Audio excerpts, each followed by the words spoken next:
Alright, हम लोग शुरू करते हैं। हम लोग कार्लो गिन्सबर्ग के स्टेटमेंट्स पे बात करते हैं।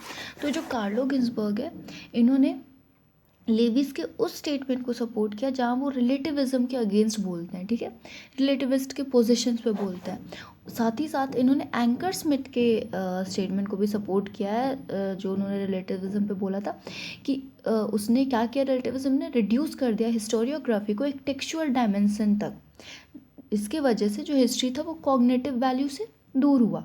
ऑलराइट, अच्छा, अब ये जितने भी हमने नाम देखे हिस्टोरियंस के, चाहे वो इटली के हो, चाहे वो आपके यूएस के हो, चाहे वो जर्मन वाले हो, सारे के सारे ना पहले मार्क्सिस्ट पॉइंट ऑफ व्यू के थे, या वो एधरेंट थे, फॉलोअर थे आपके मार्क्सिज्म के, ठीक है। तो ये जो एधरेंट्स थे माइक्रो हिस्ट्री के इटाली में, वो मार्क्सिस्ट के तौर पे या मार्क्सिस्ट फिलॉसफी से ही शुरू किए थे। तो उस चीज़ को बैकग्राउंड में रखते हुए इन्होंने जो माइक्रो हिस्ट्री पे पॉइंट्स दिए, उसमें इन्होंने मार्क्सिज्म का कुछ कुछ एलिमेंट्स रिटेन किया, जो कि यहाँ पे 3 एलिमेंट्स हैं, आपको दिख जाएगा टिंज मार्क्सिज्म का इसमें, क्योंकि वो खुद मार्क्सिस्ट फिलॉसफी को पहले फॉलो कर चुके थे। तो माइक्रो हिस्ट्री में उन्होंने मार्क्सिज्म का भी कुछ पॉइंट्स को ऐड ऑन किया या इंगेज किया, जिसमें फर्स्ट है कि मार्क्सिज्म भी ये बोलता है और माइक्रो हिस्ट्री में भी ये चीज़ अप्लाई होता है। पहला पॉइंट कि सोशल इकोनॉमिक इनइक्वालिटी एग्जिस्ट करता है ऑल सोसाइटी में। ऑलराइट, सेकेंड पॉइंट जो लिया गया कि कल्चर कंप्लीटली ऑटोनॉमस नहीं है, लेकिन एसोसिएटेड इकोनॉमिक फैक्टर्स से।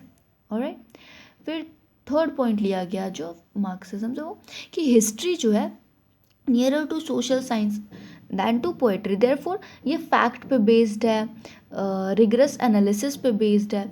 मोर ओवर सब्जेक्ट मैटर जो है वो हिस्ट्री का रियलिटी के साथ डील करता है। तो ये 3 पॉइंट्स थे जो मतलब माइक्रो हिस्टोरियन से मार्क्सिज्म से इंगेज किया इधर माइक्रो हिस्ट्री में।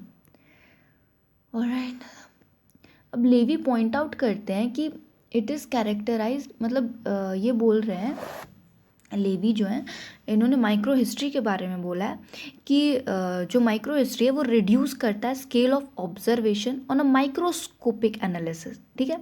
मतलब वो डॉक्यूमेंट्री मटेरियल का ज़्यादा अंदर जाते हैं, क्योंकि उन लोग को माइक्रोस्कोपिक ऑब्जर्वेशन करना रहता है। ऑलराइट, ठीक है, आगे बढ़ते हैं हम लोग। ये फिर चीज़ एंड द वर्म्स को मेंशन किए हैं। तो वही चीज़ एंड वर्म क्या है, रिड्यूस्ड स्केल है, प्रोबेबली ऑन स्केल अलोन। और कुछ काम का इसमें, एक सेकेंड। तो लेवी जो है वो समराइज करते हैं माइक्रो हिस्ट्री के बेसिक फीचर को कैसे, द रिडक्शन ऑफ स्केल। ये लाइन में समझाने का ज़रूरत नहीं है, हम लोग कितने स्केल्स पे हिस्ट्री को डील कर सकते हैं, मतलब किसी भी डायनेस्टी की हिस्ट्री को, एडमिनिस्ट्रेटिव स्केल पे, पॉलिटिकल स्केल पे। लेकिन यहाँ पे क्या हो रहा है, लेवी ने बोला कि reduction of scale, individual unit पे वो फोकस करेगा। तो फर्स्ट फीचर हो गया। फिर debate about rationality, second feature. Small clue as scientific paradigm, third feature. Role of particular, मतलब भाई इंडिविजुअल, फोर्थ फीचर। फिर the attention to reception and narrative, fifth feature. A specific definition of context and rejection of relativism, यही मैं पहले ढूंढ रही थी, तो यही लेवी ने रिलेटिविज्म को रिजेक्ट किया है। तो ये हो गया। फाइनली हम लोग इसको समराइज करते हैं, ये हमारा लास्ट स्लाइड है, मतलब वही लास्ट पेज पीडीएफ का, ठीक है। तो माइक्रो हिस्टोरियंस जो है उनको हम लोग मतलब should not be views as monolithic block, मतलब उसको एक आप अलग मोनोलिथिक ब्लॉक की तरह मत देखिए, चाहे कहीं के भी वो माइक्रो हिस्टोरियन हो, even in Italy. Wide difference उनमें, जो एक लेवी हैं वो बोलते हैं कि एनालिटिकल हिस्ट्री बिलीव, बोलते हैं कि माइक्रो हिस्ट्री पे कि जो आपका माइक्रो हिस्ट्री है वो much closer to the analytical history है, believe that history social science है और वर्क ऑफ आर्ट नहीं है, ऐसा लेवी ने बोला है। फिर एक पोमाटा है, ये बोलते हैं कि डैजलिंग प्रोस्पेक्ट है हिस्ट्री का, मतलब इनके कहने का मतलब बेसिकली है कि ये वर्क ऑफ आर्ट है, ठीक है। पोमाटा बोलते हैं कि there is a dazzling prospect of a history that would be thoroughly up to most rigorous standards of the craft, while also matching in terms of vitality, intensity of vision और work of art. तो ये दो हम लोग ने देखा ना कि ये एक लेवी भी बोल रहे हैं कि वो वर्क ऑफ आर्ट है, ये पोमाटा भी बोल रहे हैं वर्क ऑफ आर्ट है, ठीक है।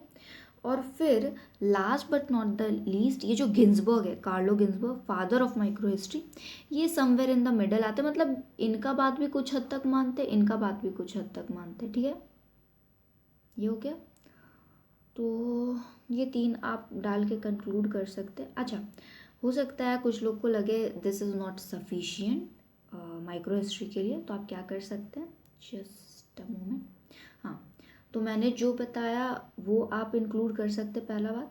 दूसरा, मैक्रो माइक्रो जो मैंने डिफरेंस वाला वो डाल सकते हैं। थर्ड, आपको और इसको मतलब मास्टर्स के आंसर के मतलब 8 पेज 10 पेज जो भी बढ़ाना है, तो आप ये चीज़ कर सकते हैं। थर्ड पॉइंट याद रखना, जो मैंने फेमस वर्क बताया, जैसे कि हम लोग ने मेंशन किया चीज़ एंड द वर्म्स, ठीक है, CNW में लिख रही हूँ, गिन्सबर्ग का, आप उसको समराइज कर सकते हैं, उसके कंपोनेंट्स बता सकते हैं कि कैसे चीज़ एंड वर्म एक माइक्रो हिस्ट्री का बहुत तगड़ा वर्क है, जिसने आपका क्या बोलते हैं वो इंडिविजुअल यूनिट्स को दिखा रहा है। सेकंड, आप मॉन्टेल्यू का एग्जाम्पल दे सकते हैं, किसका था, लेड्यूरी का, कैसे उसने मेडाइवल लाइफ को, फ्रांस के मेडाइवल लाइफ को उस टाइम के दर्शाया, और इसका भी समरी और कंपोनेंट्स डाल सकते हैं। और एक दो वर्क आप डाल दीजिए माइक्रो हिस्ट्री के, और एग्जाम्पल्स तो मैंने दे ही दिए, तो भाई आपका आंसर फिर ऐसे करके वो लेंदी भी हो जाएगा अगर आपको करना है तो, और आपका कंप्लीट आंसर भी हो जाएगा। सो ये हो गया हम लोग का। Alright, thank you.